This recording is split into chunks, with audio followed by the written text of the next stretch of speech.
the beautiful girl that I met made in Japan. The beauty of her face was beyond my wildest dreams.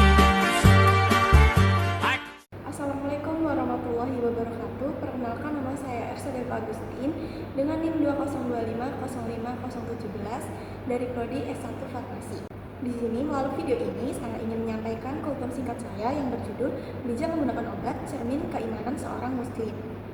Pertama-tama, marilah kita panjatkan puja dan puji syukur kehadirat Allah Subhanahu wa Ta'ala yang telah memberikan karunia dan nikmatnya sehingga saya dapat menyampaikan kultum saya ini dengan keadaan sehat walafiat tanpa halangan suatu apapun.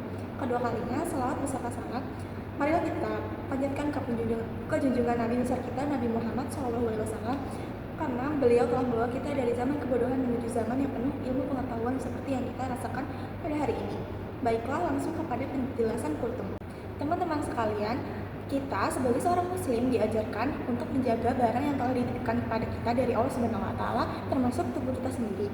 Tapi dalam kehidupan sehari-hari bisa kita lihat bahwa masih ada yang belum bijak dalam menggunakan obat dan menganggapnya seperti hal biasa, padahal di dalamnya terdapat nilai yang lebih dalam. Dalam dunia farmasi ada konsep bernama pharmaceutical care. Apa itu pharmaceutical care?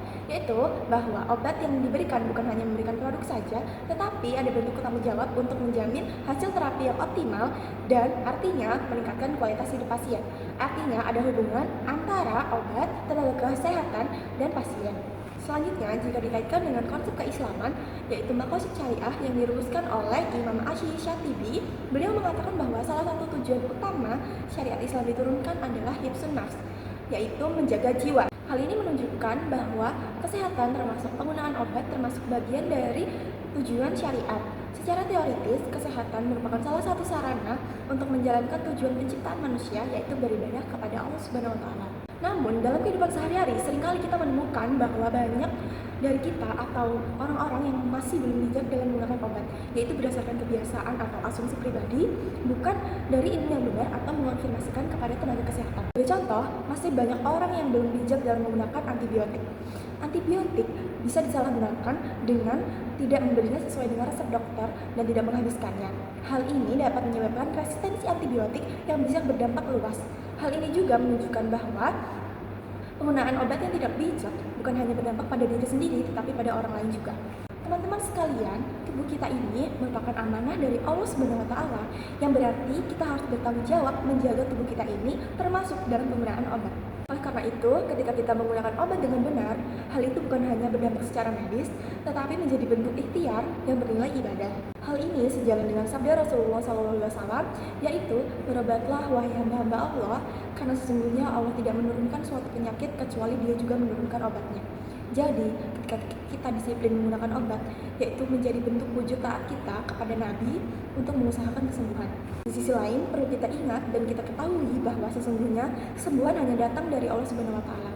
Jadi, kita harus tetap menyeimbangkan antara ikhtiar dan tawakal. Menariknya, penelitian menunjukkan bahwa tingkat religiusitas seseorang berhubungan dengan kepatuhan dalam pengobatan.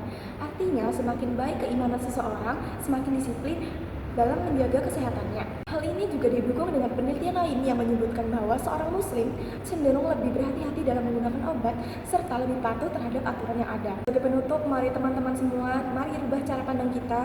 Minum obat bukan hanya sekedar kebiasaan saat kita sakit, tetapi juga bagian dari usaha kita untuk menjaga tubuh yang telah Allah titipkan ini. Mulai dari hal-hal yang sederhana, kita bisa belajar lebih bijak dalam menggunakan obat, lebih memperhatikan aturan pakainya, lebih mencari informasi sebelum mengonsumsinya, karena hal kecil ini bisa berdampak pada kesehatan kita ke depannya. Dengan tubuh yang lebih sehat, kita bisa menjalankan aktivitas dengan lebih baik, beribadah lebih khusyuk, dan kita bisa memberikan manfaat yang lebih luas kepada orang lain. Itu saja yang bisa saya sampaikan pada kultum singkat dalam video ini. Kurang lebihnya mohon maaf, apabila ada kesalahan saya mohon maaf. Wabillahi taufiq wal hidayah. Wassalamualaikum warahmatullahi wabarakatuh. Like cherry blossoms blooming in the mountain